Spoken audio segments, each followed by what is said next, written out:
Hola amigos, es un placer que podamos encontrarnos de nuevo para seguir hablando de vidas transformadas, de vidas que como resultado del encuentro con Jesús experimentaron un cambio, una transformación tan grande que tuvieron un antes y un después muy significativo.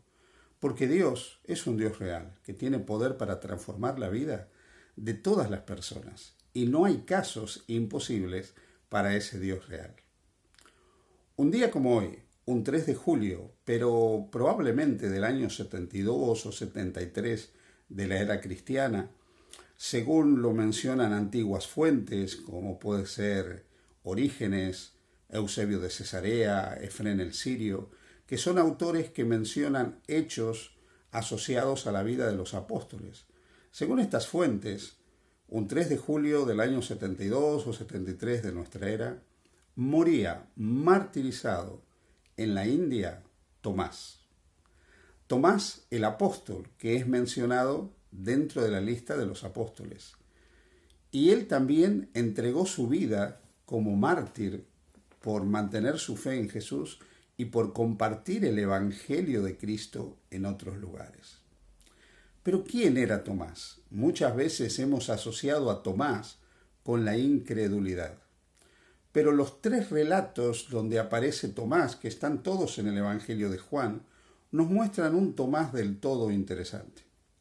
Quiero mencionarte que hay algunas fuentes que mencionan que Tomás escribió un evangelio. Encontramos lo que se llama el Evangelio de Tomás y luego también hay algo que se llama el Evangelio del pseudo Tomás. También hay unos hechos de Tomás. Todos estos son libros apócrifos. Pero no obstante, estos libros apócrifos nos ayudan a entender todas las cosas que se decían y se enseñaban y se creían que había vivido o hecho Tomás. Pero nosotros nos vamos a quedar con lo que nos dicen los evangelios sinópticos y el Evangelio de Juan, los Hechos de los Apóstoles y por sobre todas las cosas a través de la historia que podemos rastrear acerca de Tomás. Como veníamos diciendo, Tomás muere un 3 de julio del año 72 o 73 de la era cristiana, unas cuantas décadas después de la muerte y ascensión de Jesús a los cielos, y muere en algún lugar de la India entregando su vida por predicar el Evangelio. El Evangelio de Juan nos menciona una primera mención a Tomás en el capítulo 11. Ahí vemos ya algo interesante. Cuando Jesús anuncia que iba a ir a Betania a ver a su amigo Lázaro porque su amigo Lázaro no es que estaba dormido, sino que había muerto, Tomás dice algo que es sorprendente. Vamos y muramos también con él. ¿Qué pasó en la mente de Tomás que él cuando escuchó la expresión de Jesús dijo, bueno, si hay que ir a morir, vamos a morir? Indudablemente él pensó que había llegado el momento de entregar su vida por Jesús. Esto nos muestra que Tomás no era una persona cobarde como algunas veces se lo ha querido pintar. Tomás era una persona que tenía valor, que tenía arrojo, una persona decidida en este sentido. El otro relato donde nosotros encontramos una mención acerca de Tomás es un relato que está en el capítulo 14 del Evangelio de Juan.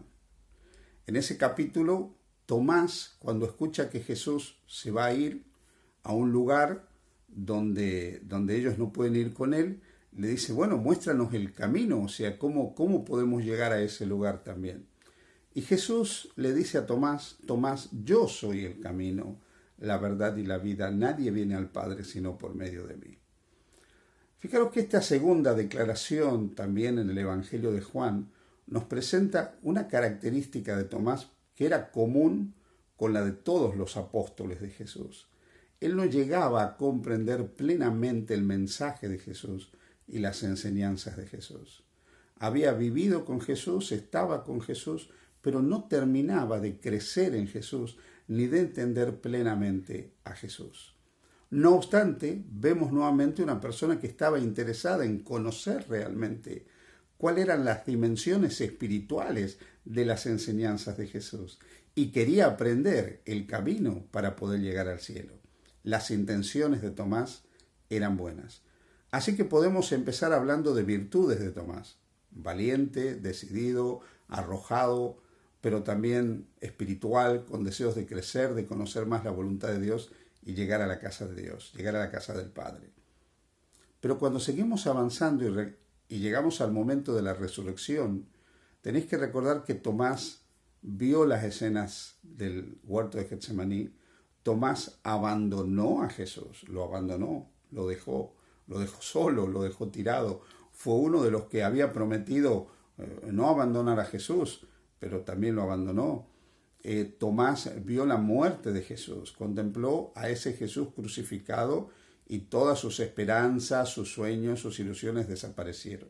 Pero a partir de ese momento emerge Tomás. El Evangelio de Juan nos relata un momento de la resurrección de Jesús, cuando Él se aparece a todos los discípulos y sorprendentemente Tomás no estaba. Tomás se había aislado.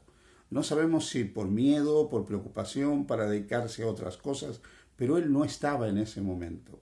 Por lo tanto, no puede ver a Jesús que ha resucitado. Y aquí es donde se revela el gran defecto de Tomás. Porque nosotros vemos que cuando él aparece nuevamente con el grupo, le dicen, oye, hemos visto a Jesús, Jesús ha resucitado, Jesús se ha levantado de los muertos. Y Tomás dice lo que se va a transformar a lo largo de los siglos como la máxima expresión del materialismo, del cientificismo o de la incredulidad para algunos, de la objetividad para otros. Porque Tomás dice, bueno, si yo no veo la señal de los clavos en sus manos y en sus pies, y no meto mi mano en el costado que fue traspasado por la lanza, no creeré. En otras palabras, Tomás está diciendo, si yo no tengo pruebas físicas, visibles y concretas de lo que me están diciendo, no voy a creer. Aquí nosotros vemos que Tomás tenía un problema. Tomás era escéptico. Tomás era tremendamente racionalista. Tomás era tremendamente objetivo. Y la racionalidad, el objetivismo, no son un mal en sí mismo, si eso no te impide realmente confiar en Dios y creer en Dios. Porque la sola razón y la ciencia no necesariamente explica todas las cosas. Científicamente podemos conocer una cantidad de cosas y podemos aplicar el método científico para muchas cosas, pero la ciencia no tiene la respuesta para todas las cosas. La ciencia nos puede explicar biológicamente cómo se produce la vida, pero no nos puede decir por qué se da la vida, ni siquiera cómo se origina la vida, ni tampoco por qué morimos y qué pasa en el momento que morimos, por qué lo que está funcionando deja de funcionar. La ciencia no tiene la respuesta a todas las cosas.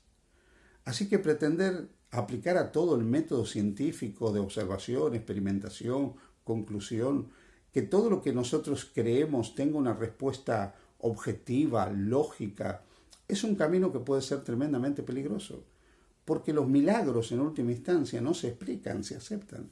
Hay una cantidad de milagros que no tendrán nunca una explicación científica, porque el milagro, entre otras cosas, rompe con el orden natural de las cosas, rompe con las leyes físicas.